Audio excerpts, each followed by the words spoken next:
Assalamualaikum warahmatullahi wabarakatuh. Kembali lagi di Ruang Hukum, Informasi, dan Edukasi. Kawan-kawan, pada kesempatan ini saya akan menjelaskan tentang pemidanaan di Indonesia. Bicara tentang pemidanaan, ini berbicara tentang penghukuman. Nah, banyak sudah potret penegakan hukum terkait dengan pemidanaan. Artinya tadi, ketika seorang melakukan kejahatan atau tindak pidana, ketika dia melanggar atau melakukan kejahatan, maka seorang itu tadi harus mempertanggungjawabkan perbuatannya. Nah, kawan-kawan masuk di dalam rumpun hukum pidana. Berbicara rumpun hukum pidana, ini terbagi menjadi 4. Ada namanya hukum pidana. Hukum pidana ini tadi aturan seperti itu. Berbicara tentang hukum material, berbicara tentang hukum formil, dan sistem peradilan pidana. Nah, berbicara tentang hukum material sendiri, kawan-kawan, ini berbicara tentang Wetboek van Strafrecht atau KUHP. Mana larangan-larangan yang tidak boleh dilakukan oleh masyarakat seperti itu untuk mewujudkan ketertiban, ketentraman masyarakat. Nah, KUHP sendiri, kawan-kawan, itu menjadi sebuah rujukan, baik tadi di bab kedua kejahatan atau bab ketiga pelanggaran, maupun yang ada di undang-undang terkait di sini dengan pidana. Terus ada namanya hukum formil, kawan-kawan, tentang bagaimana tata beracaranya, berprosesnya seperti itu di dalam menegakkan hukum material yang ada. Nah, terus juga kawan-kawan ada namanya di sini tentang sistem peradilan pidana. Nah, ketika seorang tadi melakukan kejahatan apapun ya, kejahatan yang sudah dikodifikasi atau sudah diundang-undangkan di dalam peraturan perundang-undangan, maka di situ ditegaskan mana hal-hal yang dilarang, yang tidak boleh dilakukan. Ketika seorang melakukan perbuatan tersebut, maka pelaku ya atau seorang tersebut yang melakukan tindak pidana harus bisa mempertanggungjawabkan perbuatannya. Nah, sistem peradilan pidana inilah di sini di dalam penegakan hukum yang ada, baik dari kepolisian, kejaksaan, pengadilan. Nah, di sini tadi misalkan ada seorang melakukan kejahatan-kejahatan, misalkan penganiayaan, pembunuhan, tindak pidana korupsi. Ketika dia memenuhi unsur, maka tadi dia bisa diproses seperti itu. Lanjut, dia kan sudah lengkap, sudah penyidikan, dilimpah lagi kepada penuntut umum, dilimpahkan kembali kepada pengadilan seperti itu. Ketika dia diputus mendapatkan hukuman yang tetap atau hukuman yang sudah inkrah, maka seorang terdakwa tadi ditempatkan atau ditaruh di lembaga pemasyarakatan. Nah, menjadi narapidana seperti itu. Nah, kita berbicara di sini tentang masalah pemidanaan nantinya. Bagaimana pemidanaan saat ini? Apakah memang sudah sesuai, ya kan, membuat seorang itu pribadinya semakin bagus, semakin baik setelah dia keluar dari lembaga pemasyarakatan. Nah, itu kita akan bicarakan di sini terkait pemidanaan di Indonesia. Nah, kawan-kawan bisa dilihat di sini ada rumpun hukum pidana. Rumpun hukum pidana itu terbagi menjadi 4. Ada hukum pidana itu sendiri, tadi sudah saya jelaskan. Hukum pidana ini berbicara tentang hukum material, berbicara tentang hukum formil, dan sistem peradilan pidana yang sebagaimana mestinya. Terus ada berbicara tentang kriminologi. Nah, kriminologi ini berbeda dengan hukum pidana. Kriminologi ini menekankan pada sebab-sebab penyebab orang melakukan tindak pidana kejahatan, ya kan, perbuatan yang di sini melanggar hukum. Nah, kriminologi ini menitik beratkan kepada apa yang menyebabkan seorang melakukan kejahatan atau tindak pidana. Jadi seorang yuris, mahasiswa hukum, ya, harus menggali juga faktor-faktor yang melatar belakangi, apakah lingkungan, apakah dari keluarga, apakah dari budaya, apakah faktor ekonomi. Seorang melakukan tindak pidana, seorang melakukan kejahatan, baik yang tindak pidana ringan sampai berat, pencurian misalkan, penganiayaan, sampai orang melakukan pembunuhan, dan misalkan para pengguna narkotika seperti itu. Nah, tadi dengan pendekatan atau metode ya dalam rumpun hukum pidana di sini kriminologi itu semua bisa digali, semua bisa diketahui apa penyebab, mengapa seorang melakukan dan seterusnya. Nah, itu terkait hukum-hukum pidana dalam kriminologi. Terus ada namanya viktimologi. Nah, viktimologi ini berbicara tentang korban. Bagaimana hak-haknya, bagaimana perlindungan kepada korban. Kadang-kadang ada istilah namanya flying victim, ya kan? Eca-eca, ya kan, menjadi korban, padahal dia pelaku dan seterusnya. Nah, ini bisa diketahui juga dalam ilmu kriminologi, seperti itu bisa digali. Terus yang terakhir ada namanya penologi, kawan-kawan. Penologi ini ilmu yang mempelajari tentang pidana atau pemidanaan atau penghukuman yang ada saat ini. Nah, itu penologi. Jadi tadi dalam rumpun hukum pidana ini sangat luas. Kita berbicara tentang pemidanaan di Indonesia. Kalau dulu namanya penjara, seperti itu. Potret penjara itu sangat suram, ya kan? Sangat, di sini tanda kutip, mengerikan, seperti itu. Nggak ada misalkan di sini, ya kan, yang melihat potret penjara itu enak dan seterusnya. Tapi tadi potret penjara di sini sangat mengerikan, seperti itu. Nah, sekarang berubah, ya kan, reformasi, ada perkembangan dan seterusnya, menjadi lembaga pemasyarakatan. Seorang narapidana, napi di situ dididik untuk pribadi yang lebih bagus, lebih baik ke depannya ketika dia keluar dari lembaga pemasyarakatan, ketika dia setelah selesai menjalani hukuman. Terus kawan-kawan, di dalam pemidanaan Indonesia ini ada namanya teori pemidanaan.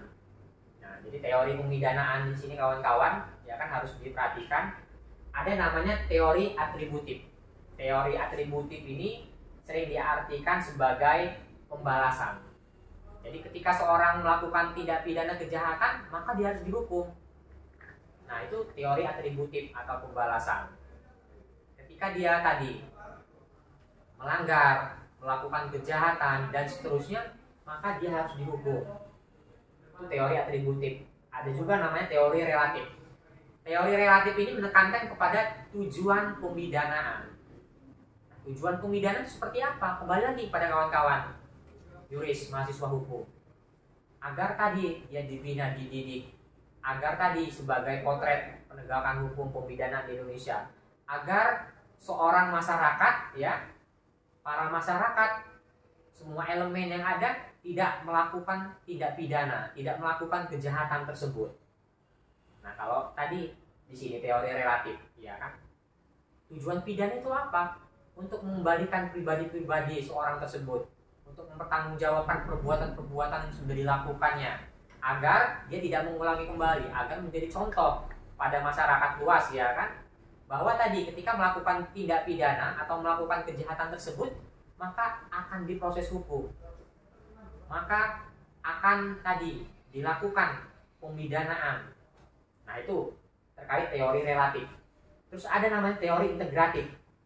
Teori integratif ini penggabungan antara teori atributif dan relatif, seperti itu. Dan dari terobosan yang ada, misalkan teori pemidanaan, ya kan, integratif ini dilihat ketika seorang melakukan tindak pidana, ketika seorang melakukan kejahatan, maka apa semestinya seorang tersebut langsung diproses hukum. Kalau misalkan di sini kejahatan ringan, ya kan, dipiring tindak pidana ringan, apakah bisa diselesaikan dengan cara musyawarah dan seterusnya. Nah, makanya banyak terobosan-terobosan di dalam teori pemidanaan ini. Misalkan ada kebijakan-kebijakan tersendiri, diskresi bagi APH, aparat penegak hukum. Timbul misalkan hukum progresif, ya. Ada misalkan diversi atau restoratif justice. Ketika seorang melakukan pencurian, nominalnya sedikit di bawah 2.500.000, maka harus diselesaikan secara musyawarah. Dia mau kembalikan dan seterusnya. Atau tadi ada perkelahian antara anak. Di situ tadi APH, aparat penegak hukum, harus bisa menekankan di sini kepada anak pelaku, anak korban ini untuk bermusyawarah, untuk damai. Jadi tadi terobosannya tidak usah dalam arti tanda kutip di sini dinaikkan proses hukum ketika dia memang seorang yang melakukan kejahatan ini dalam kategori tindak pidana ringan. Misalkan tadi ada surat edaran Mahkamah Agung, ya, SEMA, untuk nilai nominal, dia bisa diproses hukum. Misalkan di atas 2.500.000. Ketika di bawah 2.500.000 maka dia dilakukan restoratif justice, keadilan restorasi.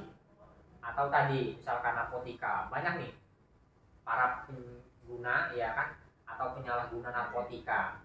Sekarang sudah ada terobosan hukum ya kan, tadi keluar edaran-edaran Mahkamah Agung dan seterusnya. Ketika tingkat kapasitas berat barang tersebut di bawah berapa gram yang sudah ditentukan, maka seorang itu bisa melakukan atau diupayakan untuk rehabilitasi ya kan, rehabilitasi ini bagi para penyalahguna narkotika. Jadi tadi APH juga, para penegak hukum juga tadi harus melek juga terobosan-terobosan ini. Jangan sampai tadi para penyalahguna misalkan dihukum berat dan seterusnya, tidak memperhatikan misalkan aturan yang ada dan seterusnya. Nah tadi kita harus melek, harus melihat juga. Karena apa? Jangan sampai para pelaku kejahatan ya kan, pelaku tindak pidana yang sudah terpidana di sini ditaruh di lembaga pemasyarakatan atau rutan atau tempat rehabilitasi, ini bukan mendidik pribadi yang bagus, yang baik, malah sebaliknya dia semakin jelek misalkan, semakin tidak bagus, tidak baik. Nah itu harus diperhatikan. Jadi teori pemidana ini sangat banyak ya kan, harus tadi secara komprehensif diperhatikan. Misalkan dalam penegakan hukum yang ada, kita harus lihat pertama substansi. Nah, substansi di sini tadi kalau berbicara tentang hukum pidana ya kan, ada Wetboek van Strafrecht KUHP di situ. Itu dari zaman kolonial Belanda ya kan, dari zaman 1945 peninggalan Belanda, itu kita pakai sampai sekarang. Walaupun tadi masih ada pembaruan penyempurnaan RUU KUHP sampai sekarang belum selesai. Terus banyak peraturan perundang-undangan terkait hukum pidana yang memang di situ harus ditegakkan penegakan hukumnya. Nah itu berbicara tentang substansi. Jadi kita harus lihat juga para elemen yang ada, APH ya kan, aparat penegak hukum, kepolisian, kejaksaan, hakim, pengacara, akademisi seperti itu harus bisa mengedukasi ya kan kepada semua elemen yang ada terkait berbicara tentang penegakan hukum, berbicara tentang substansi. Yang kedua ada namanya struktur. Ya kan, struktur di sini APH, aparat penegak hukum, baik polisi, kejaksaan, hakim.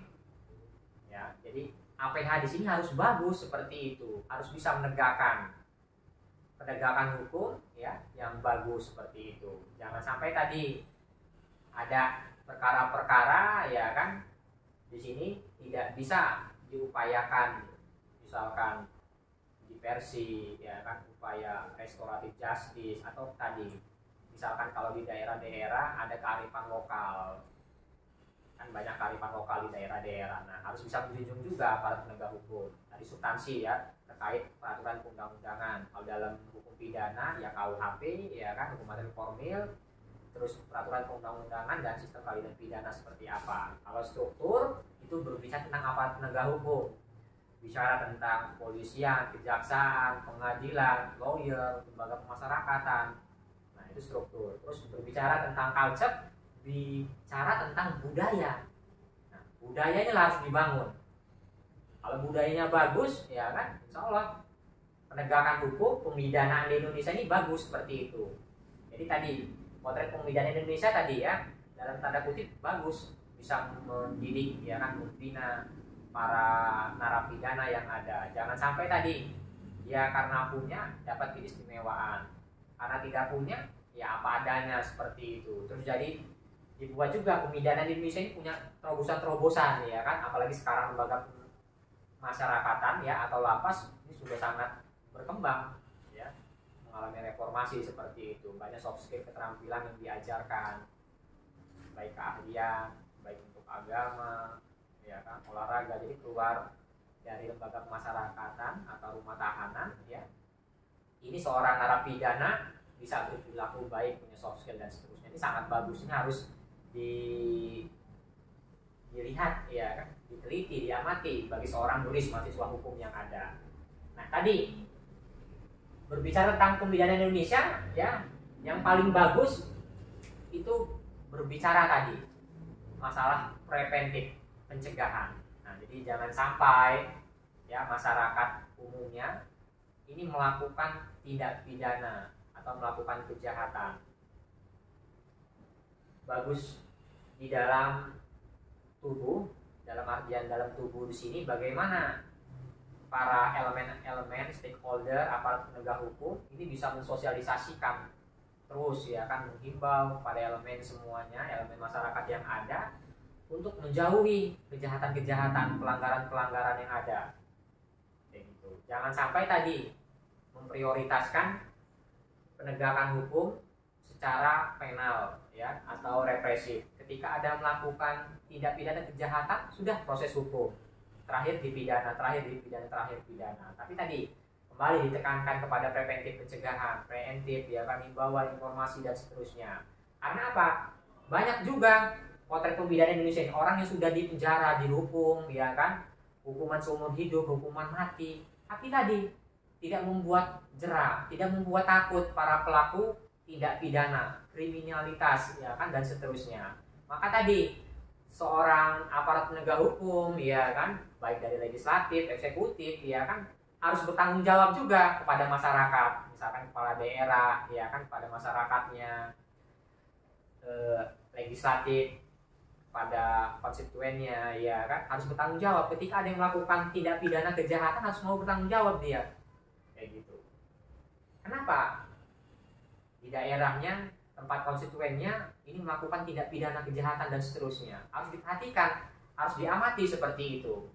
Nah tadi masalah pembidana Indonesia tadi ya, harus dari sekarang terus dilakukan upaya-upaya pencegahan, sosialisasi, himbauan dan seterusnya agar tidak banyak orang melakukan kejahatan tindak pidana. Jangan sampai tadi potret misalkan orang yang menjadi bandar narkoba dihukum mati, tapi masih banyak timbul tunas-tunas baru ya kan. Berarti tadi rule ya atau regulasi dalam KUHP ya kan, dalam peraturan perundang-undangan ini tadi masih belum sempurna, masih belum tadi ada pembaruan-pembaruan. Maka dari kita, dari seorang juris mahasiswa hukum harus bisa mengisi kekosongan-kekosongan tersebut, melakukan pembaruan. Semoga RUU KUHP yang terbaru ini jadi ya kan, penyempurnaan, terus peraturan perundang-undangan yang bisa membackup semuanya, terus kriminalitas tindak pidana, orang yang dipidana itu sendiri ini tingkatnya menurun. Nah inilah potret pemidanaan di Indonesia kawan-kawan, tentang potret penegakan hukum ya kan. Kita sebagai seorang juris harus bisa mengerti, harus bisa memotret tindak pidana kejahatan, perilaku-perilaku apa saja yang dilakukan di lingkungan kita di masyarakat. Mungkin ini saja kawan-kawan tentang potret pemidanaan di Indonesia yang saya sampaikan. Semoga apa yang saya sampaikan ini bisa bermanfaat untuk kawan-kawan semua. Saya akhiri. Salam kepastian hukum, kemanfaatan dan keadilan. Fastabiqul khairat. Wassalamualaikum warahmatullahi wabarakatuh.